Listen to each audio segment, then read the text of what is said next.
Hello and welcome to the Hopeful Romantics Club. I'm your host Naomi, and today I'm joined by my dear friend Hannah. Hello. Hannah is originally from Portland, Oregon, and she moved to LA just 3 months ago. So yes, you can call her an Angelino by now. Hannah is just another amazing friend who has so much great insight and advice, and is also in a similar season as all of us, single in our 30s. So I would love to hear a little bit about your history and experience with dating and what it's been like. I appreciate you asking, Naomi. It's good to be here. It's good to call you a friend. So grateful for this podcast. And yeah, a little bit about my background. I'm 32. I'm single. I moved out at a really early age and kind of jump-started my career really early on. I think that there was a level of mourning in the midst of all that, of believing this lie that I somehow had to table my relationships for the sake of building my career, but I was really focused on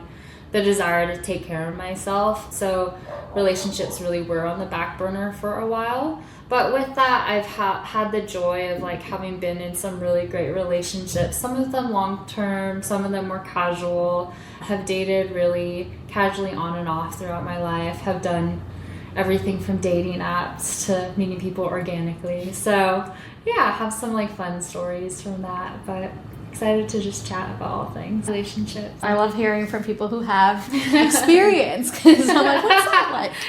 Hannah is also one of my friends who just is such a great example of what it's like to just meet guys in the wild, as I call it, and take the pressure off it. You just make friends out of nowhere, and I'm just always so inspired by that. You know what? I'm just going to throw in a hot tip here. This is a hot tip.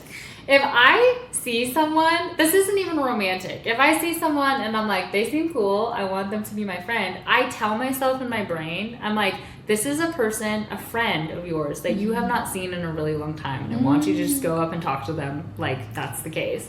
So I lie to myself, and I go up and I'm like, hey, how's it going? I'm Hannah. It's been forever. How are you doing? And I talk to them like they're a long-lost friend. And then before you know it, they are your friend. Yeah. So that's how I go into dates. It's how I go into job interviews. Even first dates? Social settings. Yeah, I'm just catch me up. What you been up to? I love that. What's something you're really excited about right now? Give me the highlights of your life. You can, if you go into it just warm and curious and intent on getting to know someone and be their friend, I feel there's a lot of room for authentic connection. Yeah, and it takes off the pressure of having to perform and act a certain way. So what has it been like entering your 30s, and especially entering a new city and navigating the dating world and modern dating, especially in a city where people are like, there's no one good left? I feel that's a common misconception that we often hear from other women.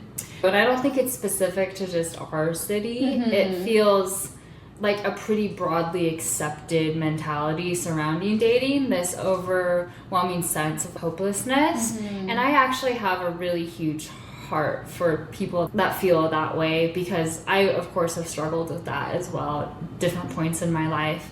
But I also do believe that we look for confirmation everywhere we go in life. I think it was Brene Brown that first talked about this. But if you believe that people don't like you, you're going to look for things that validate that belief system versus choosing to see life as in my mind, it's a road where people are either moving towards you or they're moving away from you, and I choose to believe that they're moving towards me. So then I look for those points of connection, and it helps me remain kind of above all the noise.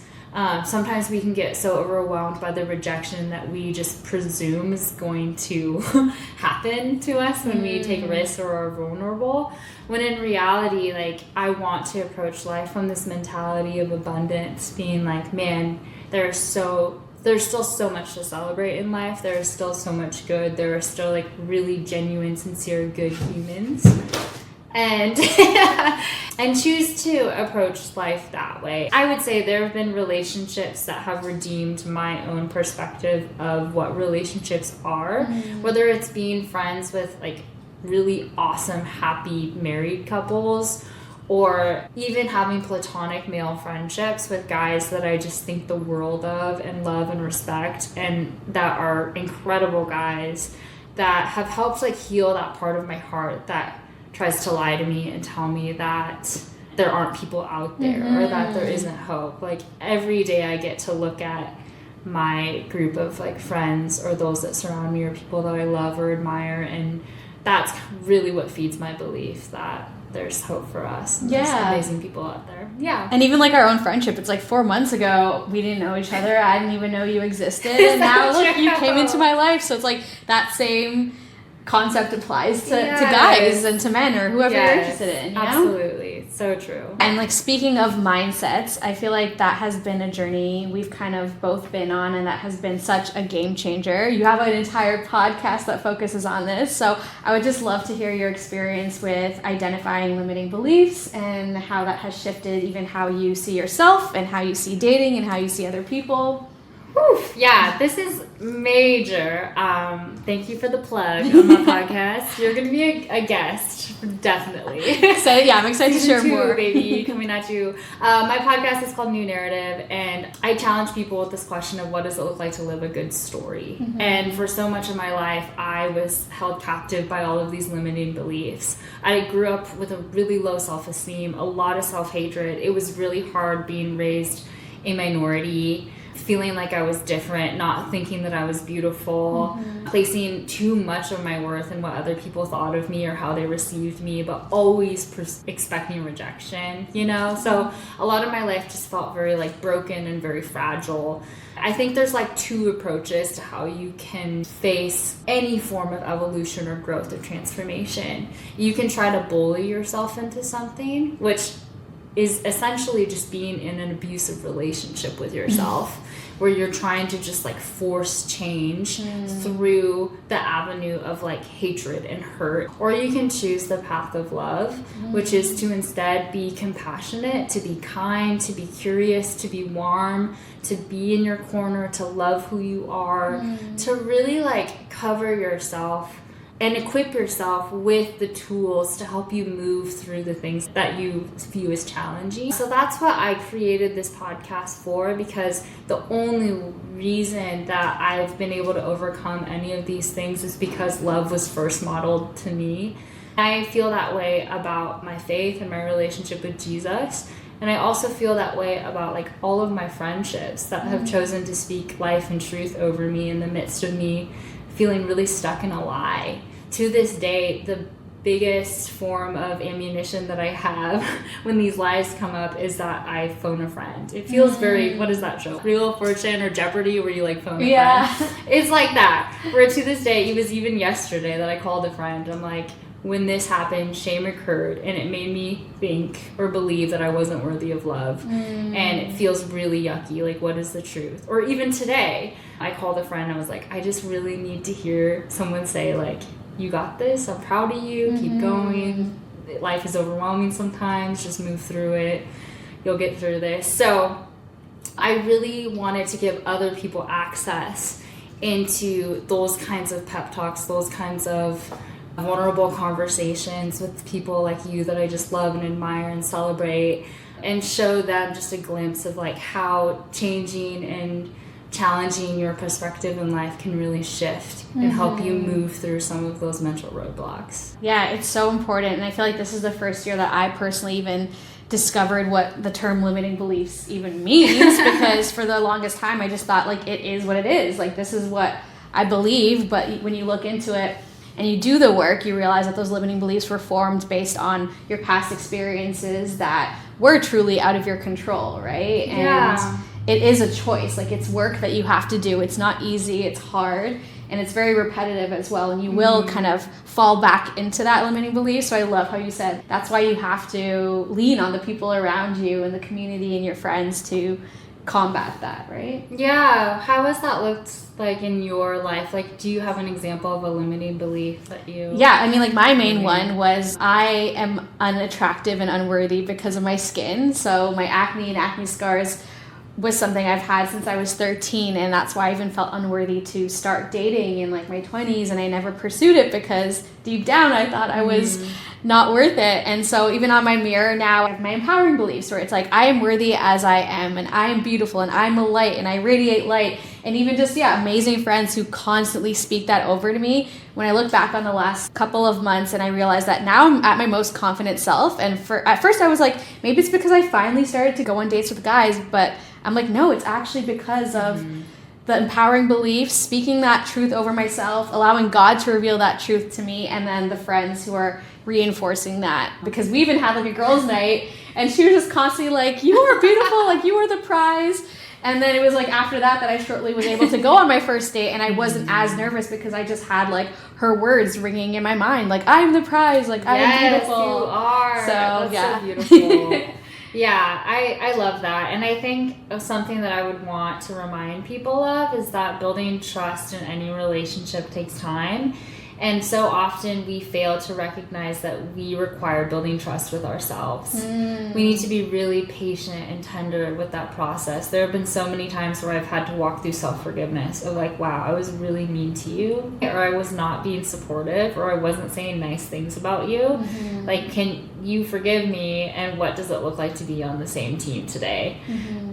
It's really simple if you were to project that on another relationship, but we so rarely talk about what it looks like to live in peace and harmony with ourselves, you know, and building that trust, learning to believe and take ourselves at our words when we start to change our tone into one of affirmation. It just takes time, it takes practice. Yeah. And I think recognizing even just how common it is to struggle with this, like we all just go through our teen years and 20s trying to figure it out on our own. Like no one even tells us to develop the relationship with ourselves. Like we read so many books and podcasts and we hear how to be a good girlfriend or boyfriend or partner, but your relationship with yourself is something that's never talked about, right? No, it's so true. And I feel really fortunate to have some really good mentors that have been married for like 30, 40 plus years that are like, it doesn't change your relationship with yourself. You think it's going to be like this eternal source of, you know,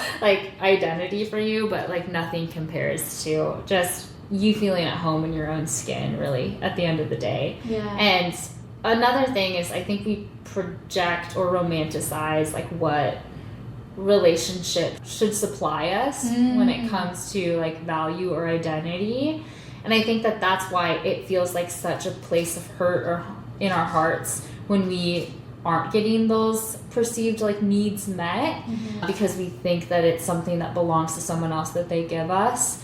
When in reality, I think like I have walked through relationships long enough to recognize that it actually makes life harder. I kind of want to just demystify romantic relationships and be more upfront about really what it is.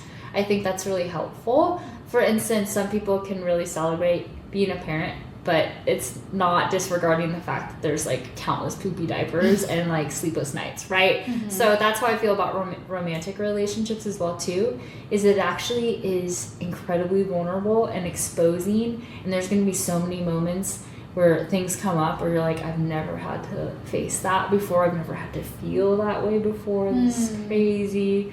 So in some ways it's like a really exposing mirror. And in other ways too, relationships require double the work because you're also simultaneously so invested in the other person's well-being and their health and their emotions, and it becomes a journey that you go on together. But I've just always found that if I'm not in a healthy place with myself, it really bleeds into my other relationships, not just romantic, but also friendships, where I want to be able to like show up and be really at peace and really confident in who I am, and simultaneously be able to like offer that to the people in my life as well too. So every relationship is really hard fought. Every friendship, every family member, every romantic relationship just requires a lot of work, and you're more than capable of doing that. But it's not like those things magically go away when you enter into a dating relationship. No, and that is the truth that I need to hear, because as someone who's never been in a relationship, I was like, oh, when I get a boyfriend, then I'll be super confident and I will love myself and all of that. But I love how you said it actually just exposes even more. So yeah, that's a good wake-up call, because I definitely had the hopeful romantic mindset that we learn in like rom-coms and stuff, where it's like once you meet the perfect guy, life is just happy-go-lucky, but that is not I just true. think that real human relationships, though, are so much more rich than anything you could see depicted on the movies. Because the thing with movies is that there's a script, and they always say the right thing at the right time. And the thing with real human relationships is you could say something right now that just blows my mind, or like changes the trajectory of my life. Like, that's the cool, powerful, crazy thing about human relationships, is that we are free beings choosing one another. And within that comes a lot of mess, but it also is so miraculous. Any form of human connection in my mind that is authentic and true and life-giving is just a miracle to me. Because, Mic drop. So being 32, you just moved to a new city, you started some new jobs and contracts as well. How are you navigating the dating world? Like, are you just letting it happen? Are you being more intentional with it? Do you have goals? Here's the thing. I'm not here to like put down dating apps or anything like that. All I have noticed for me personally is that when I sign up for a dating app, it places me in a mental space that I don't particularly think is healthy for me. Because it creates this illusion of choice. It creates a level of separation between me and this actual person. Like, there isn't actually a connection going on. It's simply me just swiping. And it also tends to feed into more of a scarcity mentality. For me, at least, because when I'm swiping, sometimes I'm like, okay, there's this many people, but I'm really like not that interested. That's when I start to mentally spiral and be like, oh my gosh, slim picking. But all that to say, moving to a new city and everything, I think for some people it's like, great, yeah, go explore your options. But I feel most grounded and I feel most at peace when I create a life of rich meaning and purpose, and trust that that naturally means the right kinds of people will be added to my life. When I'm alive in my purpose, when I'm alive in my art and my creative projects and passions, and my life feels really full, that's when I can most trust the kinds of connections and relationships that I build during that time, because it's me operating at my fullest self. Versus when I first moved, and this was even just a few months ago, it's a really vulnerable thing to move to a new city. You can feel really lonely and alone, but that's me looking for a relationship from a place of lack versus a place of being like, no, I feel really full, and it's rich that I get to share this life with someone else. Yeah, and it's like, how can they add to your life, right? That was such a long-winded response to what you asked me. I'm sorry. I'll have to say, like, I'm just meeting people in the wild, you know? Like, who knows? Maybe catch me at a run club one of these days. We gotta debunk run clubs, because I'm like, how many relationships were actually started? Does it work? I don't know. But more so just like, I'm committed to showing joyfully up to my life. I'm naturally getting to meet people through that golden retriever energy that I described at the beginning of the podcast of like, do you want to be my friend?